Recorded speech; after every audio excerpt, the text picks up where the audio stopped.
یہاں سے جب آدمی جاتا ہے تو کیا کہتے ہیں؟ دیکھو جی یہ تو دعا کی منکر ہے، یہ تو جمعے کے بعد یہ دعا کرنے کی بھی منکر ہے.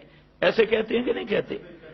میں خود دعا مانگتا ہوں جمعے کے بعد، لیکن مانگتا ہوں سنت کے مطابق، ٹھیکیداری سے نہیں کہ امام کو ہم ٹھیکہ دے دیں وہ دعا بھی کرا دیں.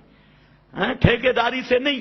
کبھی یہ تو تحقیق کرو بھئی جمعے کے بعد دعا کرنی کیسے ہے، یا فرض نمازوں کے بعد دعا کرنی کیسے ہے.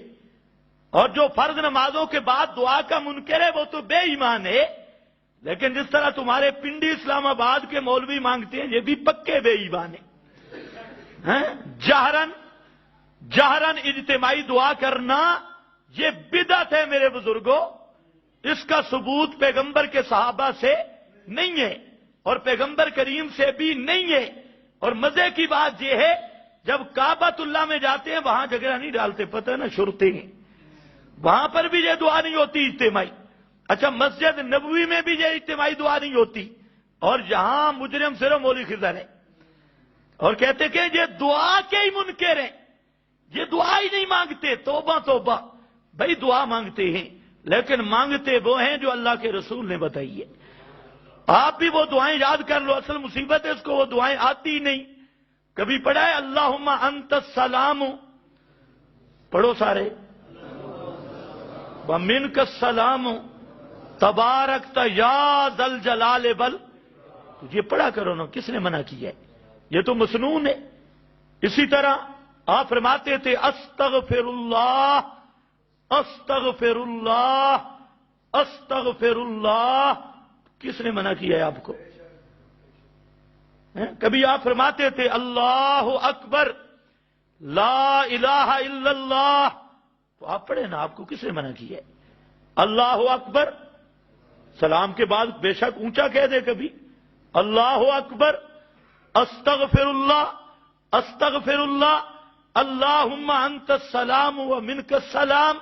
اور اس طرح کی اور دعائیں بھی ہیں، مسلم میں ہیں، بخاری میں ہیں. اور نماز فرض کے بعد 70 صحابہ سے دعا ثابت ہے.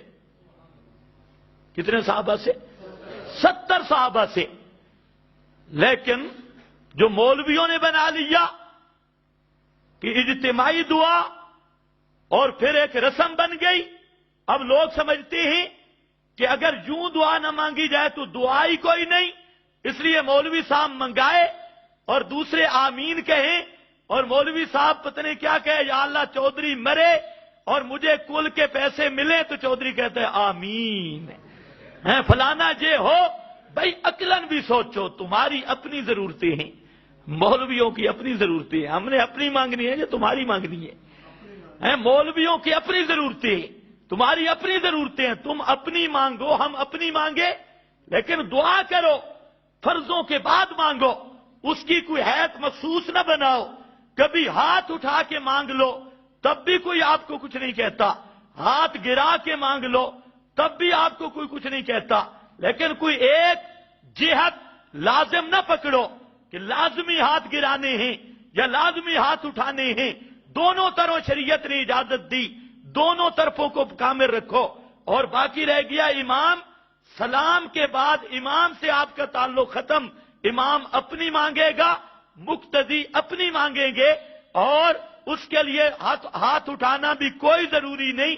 جس طرح تم چاہتے ہو اللہ سے مانگ لو. اور یہ مانگنا بالکل حق ہے، ہم دعا سے نہیں روکتے. بات وہی ہے، اس نے نماز سے روکا تھا یا غلط پڑھنے سے روکا تھا؟